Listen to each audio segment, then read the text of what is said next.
Alam mo ba, ang simpleng malunggay pwedeng makatulong sa may bukol? Una, ang malunggay ay rich in antioxidants at vitamins, lalo na vitamin C at A, na tumutulong sa cell repair at detox ng katawan. Pangalawa, may anti-inflammatory properties siya. Ibig sabihin, nakakatulong itong bawasan ang swelling sa bukol, lalo na sa neck at breast area.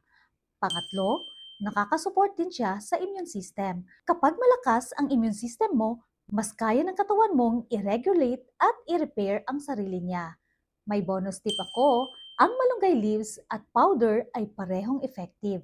Pwede sa soup, shake, or kahit i-blend sa juice. Based sa more than 10 years ko na experience as a natural healing consultant, mas effective siya kapag consistent at sinabay sa tamang detox at healthy lifestyle. Comment malunggay kung gusto mo ng full guide paano gamitin sa detox and follow me for more natural healing tips para sa bukol.